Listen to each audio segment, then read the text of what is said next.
સૌથી પહેલા વાત કરવી છે આખા દેશની જેના પર નજર છે એ છે કે પાકિસ્તાન સામે ભારત સરકાર શું નિર્ણય લેશે અને એના પર જ આજે સૌથી મોટી વાત એ સામે આવી છે કે પ્રધાનમંત્રી મોદીના નિવાસસ્થાને એક ઉચ્ચ સ્તરીય બેઠક મળી છે। CCSની આ બેઠક કે જેમાં 4 કેબિનેટ મંત્રીઓ હોય છે પ્રધાનમંત્રી મોદીની સાથે, રક્ષા મંત્રી, વિદેશ મંત્રી, નાણાં મંત્રી અને એની સાથે સાથે NSA અજીત ડોભાલ પણ આ બેઠકમાં હાજર રહ્યા છે। આ બેઠકમાં ત્રણેય સેનાના વડાઓ પણ હાજર હતા। ખૂબ કોઈ મોટા એક્શનની તૈયારીઓ થઈ રહી છે। એક બાજુ એક મેસેજ આપવાની એકદમ સ્પષ્ટ વાત છે। પહેલીવાર આ CCSની બેઠકના વિઝ્યુઅલ્સ બહાર આવ્યા છે અને એક મેસેજ અપાઈ રહ્યો છે કે સરકાર માત્ર બેઠકો નથી કરતી, કોઈક જબરદસ્ત પગલું ભરવા જઈ રહી છે અને આ બેઠકમાં સ્પષ્ટપણે જોઈ શકાય છે કે પ્રધાનમંત્રી મોદીની સાથે રાજનાથસિંહ છે, ત્રણેય સેનાના વડાઓ છે, અજીત ડોભાલ પણ છે અને એની સાથે સાથે નાણામંત્રી નિર્મલા સીતારમણ પણ છે અને આ તમામ ઉચ્ચ સ્તરીય નેતાઓ અને અધિકારીઓ વચ્ચેની આ બેઠક ઘણું બધું કહી રહી છે। કારણ કે ગમે તે ઘડીએ પાકિસ્તાનમાં જે વાતનો ફફડાટ છે એ એક્શન લેવાની તૈયારીઓ થઈ રહી છે। એ શું હોઈ શકે છે એના માટે એઝમ્પશન લાગી રહ્યા છે, અનેક કયાસો લાગી રહ્યા છે રાજકીય બેડામાં અને ખાસ કરીને ભારત અને પાકિસ્તાનના લોકો વચ્ચે ગમે તે ઘડીએ કોઈક મોટું પગલું લેવાય એની રાહ જોવાઈ રહી છે। કારણ કે આજે આખો દેશ એક જ સ્વરમાં કહી રહ્યો છે કે અમે ભારત સરકારની સાથે છીએ, પ્રધાનમંત્રી મોદીની સાથે છીએ। જે પણ એક્શન લેવાશે એ પાકિસ્તાન અને એમના આકાઓ પર, જે આતંકી આકાઓ છે એમના પર એવો કારમો ઘા હોવો જોઈએ કે જે હવે પછી ક્યારે પણ માથું ઊંચું ન કરે। અને બીજી બાજુ કાશ્મીરમાં જબરદસ્ત અત્યારે ઓપરેશન ચાલી રહ્યું છે। એક સંદિગ્ધ વ્યક્તિની ધરપકડ થઈ રહી છે, એની પૂછપરછ થઈ રહી છે અને સેનાનો મોટો કાફલો અત્યારે એ આતંકીઓની શોધમાં છે કે જેમણે આ નિર્દોષ લોકોને મોતને ઘાટ ઉતાર્યા છે। અને હવે વાત કરવી છે અમદાવાદના મિની બાંગ્લાદેશ તરીકે ઓળખાતા એવા ચંડોળા તળાવમાં બુલડોઝરની કે આજે વહેલી સવારથી સૂરજ ઉગે પહેલાથી અહીંયા જબરદસ્ત બુલડોઝર ફરી વળ્યું। બાંગ્લાદેશીઓના સૌથી મોટા અડ્ડા સમાન એવા ચંડોળા તળાવમાં મેગા ડિમોલિશન હાથ ધરાયું। આ મામલે સ્ટે આપવાનો હાઈકોર્ટે ઇનકાર કર્યો છે। બુલડોઝર એક્શન ચાલી રહ્યું છે, એક પછી એક બેઠકોનો ધમધમાટ ચાલે છે અને લલ્લા બિહારી નામનો એક એવો શૈતાન સામે આવ્યો કે જેણે અત્યાર સુધીમાં પોતાનું એવું મોટું સામ્રાજ્ય ઊભું કરી દીધું। અસંખ્ય લોકોના લોહી પીને, અસંખ્ય બાંગ્લાદેશથી યુવતીઓને બોલાવીને એને દેહ વિક્રયના ધંધામાં મોકલીને અહીંયા આખા તળાવમાં પોતાનું એક ફાર્મ હાઉસ બનાવીને 150 બાંધકામોને જમીનદોસ્ત કરાયા છે। જોકે વિપક્ષના નેતાઓએ રજૂઆત કરી છે કે અહીંયા સૂકા ભેગું લીલું ન બળી જાય એનું ધ્યાન રાખજો, કારણ કે કેટલાક નિર્દોષ ભારતીય નાગરિકો પણ છે, એમની સાથે આ પ્રકારે કડકાઈથી કાર્યવાહી ન થાય એની પણ વાત કરાઈ છે।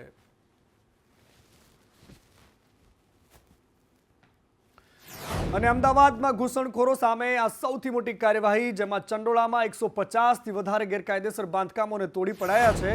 હજુ ચંડોળા તળાવ વિસ્તારમાં મેગા ડિમોલિશન ચાલતું રહેશે। JCBથી ડિમોલિશનની કામગીરી થઈ રહી છે, ગેરકાયદેસર બાંધકામો તોડવાની કામગીરી ચાલી રહી છે। 60થી વધારે JCB સાથે આ કાર્યવાહી હાથ ધરવામાં આવી। ચંડોળાના સરોજનગરમાં ક્રાઇમ બ્રાન્ચે ફૂડ પેટ્રોલિંગ કર્યું, પોલીસની ટીમો મકાનો ખાલી કરાવવામાં લાગી, મિની બાંગ્લાદેશ તરીકે ઓળખાવા લાગ્યું। પરંતુ આ બાંગ્લાદેશ તરીકે ઓળખાતું આ ચંડોળા તળાવ કે અહીંયા આશાવલ ભીલ કે જેનું આ શહેર જેને અમદાવાદ જેને કહીએ છીએ અત્યારે, એ કર્ણાવત નગર એની અહીંયા સ્થાપના કરી હતી। એ મૂળ એ જગ્યા છે આ આખા ચંડોળા તળાવની આસપાસની। અને ગાંધીજી પણ અહીંયા રોકાયા હતા જ્યારે એ અહીંથી દાંડી યાત્રા નીકળ્યા હતા, ત્યારે અહીંયા એમણે આરામ કર્યો તેવી પણ વાત સામે આવી છે। ખૂબ જ ઐતિહાસિક આ તળાવ છે। અંગ્રેજોના સમયમાં અમદાવાદને પાણી પૂરું પાડતું હતું, ત્યારબાદ બગીચાઓનું અહીંયા ડેવલપમેન્ટ થયું, પરંતુ સમયાંતરે એક પછી એક એવો સમય આવતો રહ્યો ને લગભગ 80-90ના દાયકામાં આ ચંડોળા તળાવ અસામાજિક તત્વોનો અડ્ડો બનતો ગયું।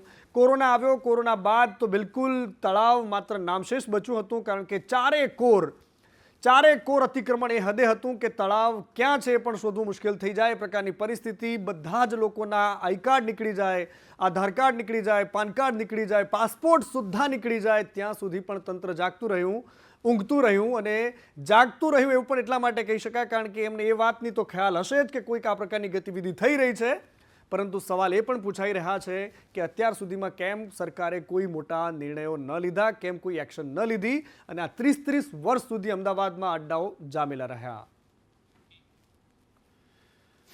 બીજી બાજુ આજ ચંડોળા તળાવ મુદ્દે સરકારે હાઈકોર્ટમાં સોગંદનામું રજૂ કર્યું. સરકારે મહત્વપૂર્ણ તથ્યો હાઈકોર્ટ સમક્ષ રજૂ કર્યા છે. ચંડોળા તળાવ પર એક પણ બાંધકામ ગેરકાયદેસર નથી. કોઈ પણ વોટર બોડી પર બાંધકામ કરી શકાય નહીં. ગેરકાયદેસર બાંધકામમાં ગેરકાયદેસર પ્રવૃત્તિઓ પણ ચાલતી હતી. અગાઉ 4 બાંગ્લાદેશી ઘૂસણખોરોની અટકાયત કરાઈ હતી અને ઘૂસણખોરોના કનેક્શન અલ-કાયદા સાથે હોવાની વાત પણ સામે આવી છે. ચંડોળા ડિમોલિશન મુદ્દે ગુજરાત હાઈકોર્ટમાં સુનાવણી હાથ ધરાઈ, જેમાં હાઈકોર્ટે સ્ટેની અરજી છે એને ફગાવી દીધી છે. ભારતના નાગરિકો છે ભાઈ, 50-60 વર્ષથી રહીએ છીએ. ગુજરાત સરકારની આરએનઆરની પોલિસી છે, પુનર્વસવાટ અને એની પોલિસી છે.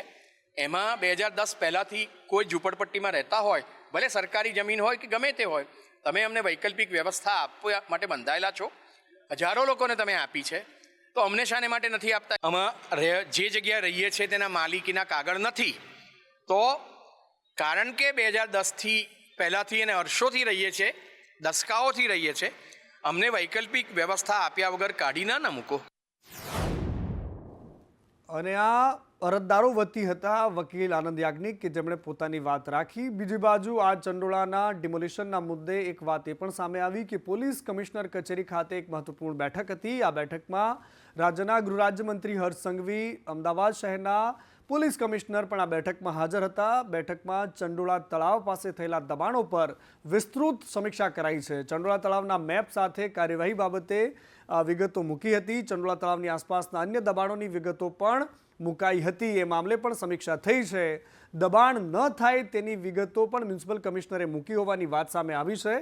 દબાણો દૂર કરીને તળાવ ડેવલપ કરાશે એની પણ ચર્ચાઓ થઈ છે. એક વર્ષથી અમદાવાદ સિટીમાં છે. 2022થી કેમ નથી તે હું આન્સર નહીં આપી શકું, પર 2022થી ઘણા બધા કેસો અહીંયા થયા છે, ચાહે ડ્રગ્સનો હોય, ચાહે પ્રોસ્ટિટ્યુશનનો હોય, ચાહે ગેરકાયદેસર પ્રવૃત્તિનો હોય. બધી એજન્સીસ કરતી રહેશે અને આ વખતે એક મોટો સૂચના હતી ઉપરથી અને એના કારણે અમે બધા ટીમવર્ક બહુ સારા છે. હું આ કહી શકું, આ વખતે કોઈ એજન્સી ખોટો કરશે નહીં કે કોઈ ઇન્ડિયનનો બાંગ્લાદેશી બતાવીને મોકલવામાં નહીં આવે. અને જો બાંગ્લાદેશી કહે છે એના પાસે ઘણા બધા અમે એના પાસે પુરાવા પણ મેળવીએ છીએ. અને આ તરફ કોંગ્રેસના ધારાસભ્ય ઇમરાન ખેડાવાલાએ કહ્યું છે કે સંકલન સમિતિની બેઠકમાં અમે અનેક વખત રજૂઆતો કરી. મોટા પ્રમાણમાં બાંગ્લાદેશીઓ વસવાટ કરતા હતા. બાંગ્લાદેશીઓને હટાવવા માટે રજૂઆત કરાઈ હતી, પરંતુ સરકાર અત્યાર સુધી આંખ આડા કાન કરતી રહી. અત્યારે સરકાર સફાળી જાગી છે. પોલીસ કમિશનર અમદાવાદ તરફથી ખૂબ મોટા પ્રમાણમાં ચંડોળા તળાવની આજુબાજુ જે ડિમોલેશન થઈ રહ્યું છે તે ડિમોલેશન માટે અવારનવાર સંકલન સમિતિની મિટિંગના અંદર દરેક ધારાસભ્ય અને એમપી રજૂઆત કરતા હતા કે આટલા મોટા પ્રમાણમાં ગેરકાયદેસર રીતથી જે બાંગ્લાદેશીઓ અહીંયા વસવાટ કરી રહ્યા છે, જેમના પાસે કોઈ પુરાવા કે વિઝા નથી, તેવા લોકોને તાત્કાલિક દૂર કરવા જોઈએ. સરકાર અત્યારે સફાળે જાગી છે. જે કોઈ બીજા રાજ્યમાંથી આવેલા છે, કોઈ રાજસ્થાનમાંથી આવેલું છે, કોઈ એમપીમાંથી, કોઈ બીજા યુપી બિહારમાંથી આવેલા છે, એવા લોકો પણ ચંડોળાની આજુબાજુ રહે છે અને વર્ષોથી તેમના પુરાવા છે અને તેઓ ભારતીય છે. એવા લોકોની પણ સરકારની જવાબદારી છે કે આ લોકોને સરકાર કોઈ પણ વૈકલ્પિક વ્યવસ્થા આપે.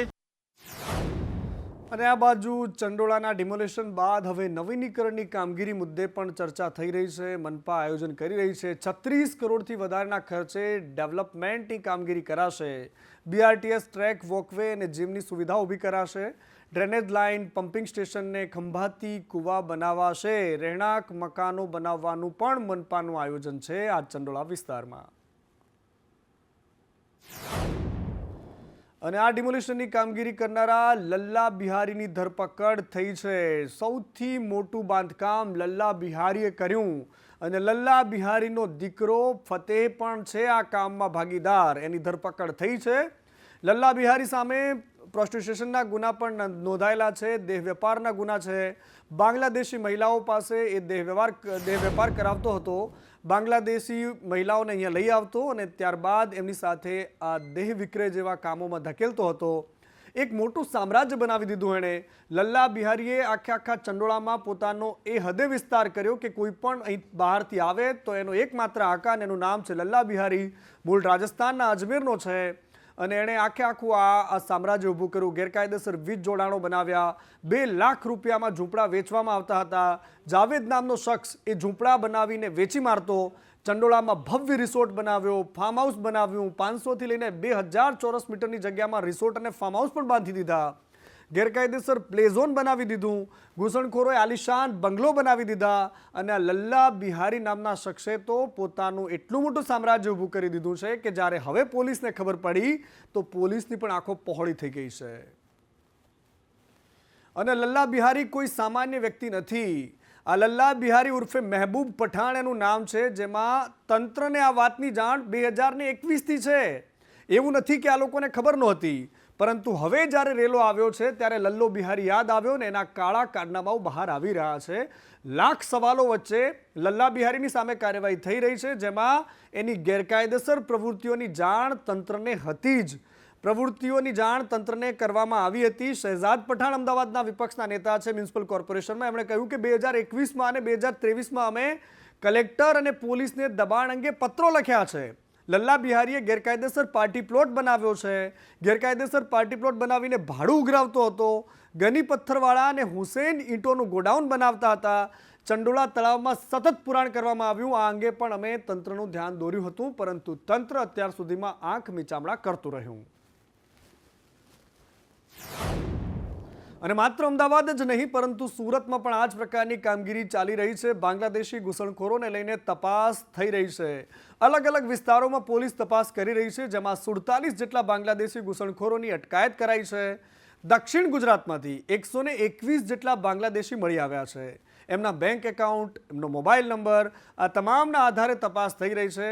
બાંગ્લાદેશમાં વ્યવહાર થયો છે અને એની સામે કેવી રીતની કાર્યવાહી થશે એ પણ હવે આગામી દિવસોમાં નક્કી થશે. પરંતુ એમના લોકેશન, એમના બેંકના વ્યવહારો, એ તમામ વસ્તુઓ તપાસવામાં આવી રહી છે. 47માંથી 23 પુરુષ છે અને 23 જેટલી મહિલાઓ છે. એક બાળક પણ છે જે બાંગ્લાદેશી છે. અને સુરત ગ્રામ્યમાંથી લગભગ 59 ગેરકાયદેસર બાંગ્લાદેશીઓ પણ પકડાયા છે. અને આ 59માંથી 14 પુરુષ અને 27 જેટલી મહિલાઓ છે. 18 જેટલા બાળકો પણ છે. એક ફાર્મની અંદર તમામની વિગતો લખવામાં આવી. રામપુરા, હરિપુરા અને સૈયદપુરા નજીક પોલીસે સર્વે હાથ ધર્યો છે. વાત કરવી છે ગુજરાતમાં કાળઝાળ ગરમીની. જબરદસ્ત ગરમી પડી રહી છે રાજ્યના ખૂણે ખૂણામાં અને સૌરાષ્ટ્ર બરાબરનું તપી રહ્યું છે. આ બધાની વચ્ચે હવામાન વિભાગે કહ્યું છે કે 2 દિવસ તો આવું જ રહેવાનું છે. તમારે ગરમીથી શેકાવા તૈયાર રહેવું પડશે. પશ્ચિમથી ઉત્તરના પવનો ફૂંકાતા ગરમીનો પ્રકોપ વધવાનો છે. 2 થી લઈને 3 ડિગ્રી તાપમાનમાં વધારો થાય તેવી પૂરી શક્યતા છે. રાજકોટમાં 2 દિવસ ઓરેન્જ એલર્ટ જાહેર કરાયું છે. વર્ષોનો રેકોર્ડ તોડી રહી છે ગરમી સૌરાષ્ટ્ર પ્રાંતમાં. અને અમદાવાદ, ગાંધીનગરમાં પણ 43 થી લઈને 44 ડિગ્રી તાપમાન રહેવાનું છે. અને બીજી બાજુ રાજકોટના ગોંડલમાં ગણેશ ગોંડલના સમર્થકો સામે વધુ એક ફરિયાદ થઈ છે. હુંસા તુસી અને એકબીજાનો પાવર બતાવવાનો આ આખો ઘટનાક્રમ સૌરાષ્ટ્રની સાથે ગુજરાતના લોકોએ જોયો. અને હવે ગણેશના સમર્થકોની મુશ્કેલી વધી રહી છે. રાષ્ટ્રધ્વજના અપમાનનો ગુનો નોંધાયો છે. કથિરિયા સહિતના જે લોકો હતા એમની ગાડીને રોકી અને કારમાં તોડફોડ વખતે અપમાન કર્યું છે. જેમાં લાગેલો રાષ્ટ્રધ્વજ છે એને પણ તોડી નાખ્યો હતો. એ થાર ગાડી જેનો નંબર હતો GJ5 RU 1200, જેમાં રાષ્ટ્રધ્વજને તોડી નાખનારા એક શખ્સ હિતેશ રાઠોડની સામે ફરિયાદ થઈ છે. થાર ગાડીના માલિક સામે પણ ફરિયાદ નોંધાયેલી છે. ગોંડલ B ડિવિઝન પોલીસે 2 સામે ફરિયાદ નોંધી છે અને સમગ્ર મામલે તપાસ હાથ ધરી છે.